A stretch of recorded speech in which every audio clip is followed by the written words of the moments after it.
dây ta nơi tam quạt này quạt chun đầm nặng màu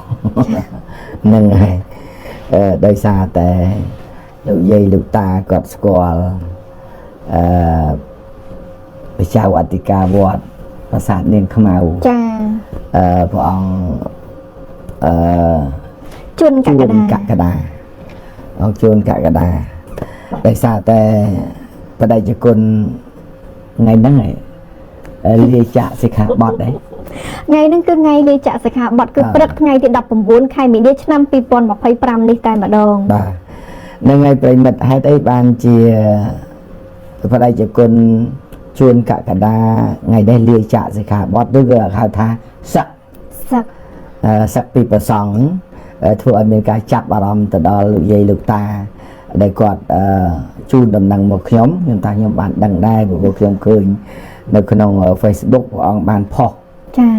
ថាôngនឹងលាចាក់សិក្ខាបទនៅថ្ងៃនេះហើយក៏ជាការជូនដំណឹងទៅអ្នកអញ្ញាម៉ុងលទ្ធិផ្ទាល់ខ្លួនបាទដោយសារតែលោកដែលមានអីស្និទ្ធស្នាលជាមួយឯកឧត្តមអ្នកអញ្ញាម៉ុងលទ្ធិហើយបានជាផ្ញើសារគាត់ថាទេទៅអត់លើកអញ្ចឹងបង្ហោះ Facebook ប្រាប់ជាដំណឹងសឹកនឹងបដ ாய் ទៅចានៅក្នុង Facebook page របស់ព្រះអង្គម្ចាស់ជនកក្កដាចាឥឡូវប្រហែលជាខ្លាយជាកុហកហើយមើលទៅចាបានផុសមកប្រហែលជាមកកន្លះម៉ោងមុនហ្នឹងថាដំណឹងលាចាក់សិក្ខាបទចាផុសខ្លីតែប៉ុណ្្នឹងឯងបាទប្រិមិត្តខ្ញុំសូមលើក background បន្តិចទៅចុះហេតុអីបានជាប្រជាជនជួនកក្កដាសឹកបែរជាធ្វើឲ្យមានអ្នកខ្លះបញ្ចេញនៅមតិនិងទស្សនៈរបស់ខ្លួនដោយសារតែតាមរយៈការល្បីល្បាញរបស់ប្រជាជននោះគឺដោយសារតែកន្លងមកលោកអ្នកដឹងហើយថាកាលដែលព្រះអង្គនៅជាព្រះសង្ឃគឺព្រះអង្គតែងតែដើរទេសនាធម្មទេសនានឹងតែងតែអប់រំបែបពុទ្ធសាសនានឹងនៅគ្រប់ទីកន្លែងបាទមិនថានៅក្នុងប្រទេសនៅក្រៅប្រទេសទេដែលធ្វើឲ្យគេទទួលស្គាល់នៅការទូមានអប់រំតាមបែបពុទ្ធសាសនានេះគឺគេទទួលយកបានចាហើយទីពីរទៀតនោះគឺព្រះអង្គមានចំណុចល្អមួយទៀតដែលអង្គបានរីគេមិនរីអង្គទេប្រមូលគៀងគោអ្នកដែលចូលរួមបែបតាមពុទ្ធសាសនានឹងជួយដល់កុមារកំព្រាក្នុងនោះគេហៅថាអ្នកដែលបានទទួលបាននៅការអប់រំនិងសិក្សានៅក្នុងវត្តប្រាសាទនាងខ្មៅនេះគឺមានប្រសង់រហូតដល់ 5000 អង្គអ្នកឯនោះបានន័យថាកូនខ្លះកំព្រាកូនខ្លះក្រីក្រគឺព្រះអង្គឲ្យចូលទៅបួសខ្លះអត់បានបួសប៉ុន្តែនៅរៀនចាបាទបន្តរៀនអញ្ចឹងហើយធ្វើឲ្យគេមានការចាប់អារម្មណ៍ជាមួយការព្រះអង្គទន្ទឹមនឹងការអប់រំបែបធម្មទានទេសនាតាមកន្លែងផ្សេងៗធ្វើឲ្យគេចាប់អារម្មណ៍មួយទៀតរឿងមនុស្សធម៌នេះឯងចាបាទសូមបន្ថែមសម្រាប់យោបល់ខ្ញុំដោយសារខ្ញុំបានទៅវត្តប្រាសាទនាងខ្មៅនោះម្ដងហើយគោលបំណងនោះចង់ទៅជួបព្រះអង្គជួនកក្កដានឹងឯងដោយសារខ្ញុំមានបងប្អូនខ្មែរនៅខាងសហរដ្ឋអាមេរិកនេះគាត់ឲ្យខ្ញុំយកលុយជំនួយតែទៅជួយព្រះអង្គទូចនេះដើម្បីឧបត្ថម្ភចាដូចជាការនោះជាង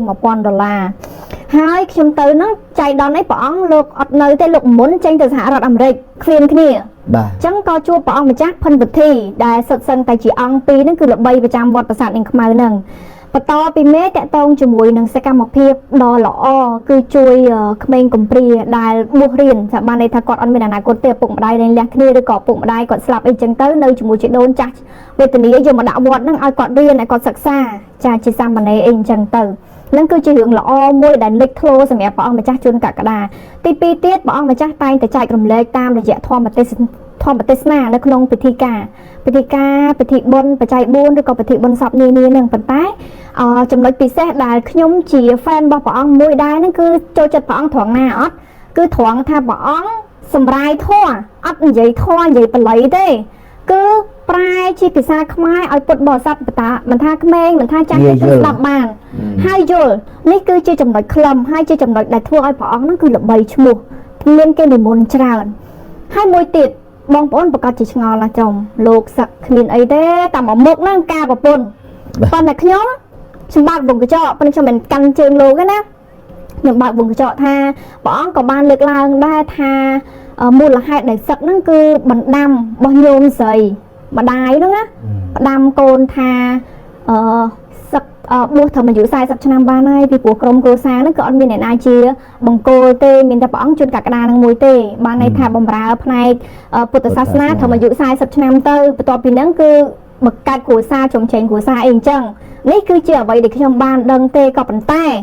បើកវងកញ្ចក់មួយទៀតតកតងជាមួយនឹងលោកកន្លងមកលោកល្បីលោកដែលមានរឿងហ្នឹងគឺពិតប្រាកដមែនតកតងជាមួយនឹងស្រីញីឬក៏ប្រពន្ធអីនឹងជាដើមហើយលោកដែលគាត់សឹកហើយការប្រពន្ធភាគជនគឺប្រជាជនពុទ្ធបរិស័ទហ្នឹងគឺខឹងសម្បាហ្មងអញ្ចឹងបើខ្ញុំចង់ប្រាប់ថាព្រះអង្គជួនកក្កដាបើសិនជាគិតគូររឿងប្រពន្ធកូនអីក៏គិតទៅចោះចាពីព្រោះសឹកទៅហើយកុំតែកុំឲ្យភ្លាមភ្លែតពេកចាកុំឲ្យវាប៉ះពាល់អារម្មណ៍របស់ញាតិញោមពុទ្ធបរិស័ទឲ្យរៀងយូរអីតិចចឹងទៅចាមើលយើងព្រះអង្គលោកគ្រូសានសុខជានេះមួយជាគំរូមួយចាណែអាហ្នឹងមិនមែនតែនទៅបើយើងគិតអំពីណែធម្មជាតិវិញបើធម្មតាបើបងបួសចឹងហើយទៅឲ្យសឹកគេថាចាក់សិក្ខាបទចាឬគេថាអស់និស័យខាងណៃណែការបួសជាប្រសង់នេះឯងនិស័យតែផ្នែកពុទ្ធសាសនានៅតែកាន់ដដែលទេសាសនាពុទ្ធដដែលទេក៏ប៉ុន្តែដោយសារតែទេវីចង់និយាយថាឲ្យយូរបន្តិចទៅសម្រាប់ប្រពន្ធហើយធម្មតាទេគាត់ផុតហើយចង់ថ្ងៃណាក៏ទៅបានដែរអានេះរឿងរបស់គាត់ទេណាក៏បានផុតពីប្រសងទៅហើយអត់មានអីពិបាកទេធម្មតាមនុស្សកើតមកតែងតែមានគូហើយបាទឲ្យជៀសផុតឲ្យពីគូនឹងអត់ផុតទេបើវាមានខ្លះអត់មានយកប្រពន្ធមែនទទួលស្គាល់តែយើងក៏មិនចង់ឲ្យលោកថាដឹងថាបួសរហូតកុំឲ្យយកប្រពន្ធមែនទេតែគាត់ថាឲ្យថាយកប្រពន្ធមានអាបត្តិមានអីទេអស់ហើយវាផុតអស់ហើយហ្នឹងហើយអញ្ចឹងនេះជាសំណុំពោទេគេលើថាកុំឆាប់ពេកអីចឹងណាប៉ុន្តែគាត់ថាតែអត់មានក្រឹតក្រមវិន័យណាទេទៅហាមគាត់ទេនិយាយថាគាត់ឥឡូវណាចាហើយសូមបញ្ជាក់បន្តិចណាបដិយគុណជួនកក្កដាគេតែងឲ្យរហស្សនាមថាជាពិតបុរសរងនៃសាកលវិទ្យាល័យព្រះសីហនុរាជបាទព្រះសីហនុរាជហើយបដិយគុណនឹងគឺជាព្រះវិន័យធម៌ខេត្តតាកែវហើយក៏ជានាយកសាលាពុទ្ធបណ្ឌិតពុទ្ធិកៈបឋមសិក្សាប្រាសាទនាងខ្មៅបាទហើយក៏ជាព្រះចៅអធិការវត្តប្រាសាទនាងខ្មៅដែរចាបើនិយាយពីទូនីតិគឺធំមិនធម្មតាហ្នឹងហើយអញ្ចឹងសកម្មភាពដែលបដិជគុណកន្លងមកហ្នឹងគឺបានធ្វើការងារផ្នែកមនុស្សធម៌ជួយដល់ព្រះសង្ឃនិងកូនអ្នកស្រុកជាមិនមែនជាសង្ឃប៉ុន្តែយើងប្រើតែអង្គអ្នកណាចាជាប្រសក់ផងជាប្រសង្ឃផងរហូតដល់ជាង5អង្គអ្នកណា5000អង្គអ្នកបាទ5000អង្គតាំងពីចាប់ដើមមកដល់បច្ចុប្បន្នពេលវេលាមកដល់ពេលនេះគឺបានជួយសកម្មភាពបែបនេះជាង12ឆ្នាំដែរចាហើយសូមបញ្ជាក់ជូនថាបន្ទាប់ពីព្រះអង្គផុសកន្លះម៉ោងជាងមុនហ្នឹងគឺពុទ្ធបរិស័ទជាច្រើនចូលទៅខ្ទង់ខមមិនមើលមិនអស់ទេគឺមានការសោកស្ដាយចាមានការសោកស្ដាយក៏ប៉ុន្តែខ្ញុំជឿជាក់ថាអត់ពីព្រះអង្គមួយទៅក៏មានព្រះអង្គផ្សេងដែរដែលនឹងអនុវត្តក៏ដូចជាបន្តគោលការណ៍នេះហើយក៏មានពាក្យពេចន៍ជូនពរជាច្រើនឲ្យព្រះអង្គជួនកក្កដាប្រើជីវិតជាកុហកហ្នឹងឲ្យបានជោគជ័យមានសេចក្តីសុខសុភមង្គលអីអញ្ចឹងទៅអញ្ចឹងលោកអ្នកឃើញបុគ្គលដែលគាត់បានសាងនៅអំពើកាលពីគាត់បានធ្វើនៅក្នុងមុខងារតំណែងការងារអ្វីមួយពេលដែលគាត់បានចាក់ចែងពីនោះទៅដោយសារទង្វើនិងអំពើទាំងអស់នោះហើយដែលធ្វើឲ្យគេចងចាំមិនអាចបំភ្លេចបាននៅអីអាសកម្មភាពល្អនឹងឯងប៉ុន្តែបើសកម្មភាពអាក្រក់ សួរថាគេនឹកនាអត់គេរំលឹកអីអត់គេសោកស្ដាយអត់បាទអត់ទេតែនេះតែធ្វើឲ្យគេថាគេសោកស្ដាយអាឡោះអាឡៃមិនមែនអាឡោះអាឡៃផុតជីវិតទេអាឡោះអាឡៃអំពីនៅក្នុងទូនីតិដែលអង្គធ្លាប់ដើរតួនីតិសំខាន់ដែលធ្វើឲ្យគេគ្រប់គ្រងនោះចាបាទចឹងប៉ុណ្ណឹងចុះណាដោយសារនិយាយតាគាត់ផ្ញើមកខ្ញុំច្រើនចឹងរំលឹកអានឹងតិចដែរបាត់ idol មួយទៀតហើយនៅសល់មួយទៀតនៅសល់ព្រះអង្គចាស់ប៉ុន្តែនឹងហើយមិនមែនបានន័យថាអត់មួយបែរជាមកប្រទេសរកអត់មានអ្នកបន្តវេនបានទេមានប្រសង់ល្អច្រើនណាស់ហើយប្រសង់ដែលមានចំណេះជំនាញខ្លាំងច្រើនទៀតបាទច្រើនទៀតចាហ្នឹងហើយលខោនបាសាក់ចម្រើនគុនធាខេត្តតកែវគាត់ចូលមកខមមិនថាអញ្ចេះចាអធិការវត្តប្រាសាទនាងខ្មៅគឺព្រះអង្គម្ចាស់ផិនវុធីទេមិនមែនព្រះអង្គម្ចាស់ជួនកក្កដាទេអញ្ចឹងហ៎ចាប៉ុន្តែខ្ញុំអត់ច្បាស់កន្លែងនេះប៉ុន្តែខ្ញុំធ្លាប់បានជួបព្រះអង្គម្ចាស់ផិនវុធីផ្ទាល់ចាហ្នឹងហើយប៉ុន្តែនៅក្នុងនេះឃើញលោកថាគាត់ឃើញលោកពីមុនគាត់ក្រោយមកចាប៉ុន្តែនៅហ្នឹងហើយឃើញលោកខាងក្នុងច្បាស់ជាងហ្នឹងតែនៅនេះគេប្រាប់មកខ្ញុំគាត់ជានាយកសាលាពុទ្ធិកៈបឋមសិក្សាប្រាសាទនាងខ្មៅ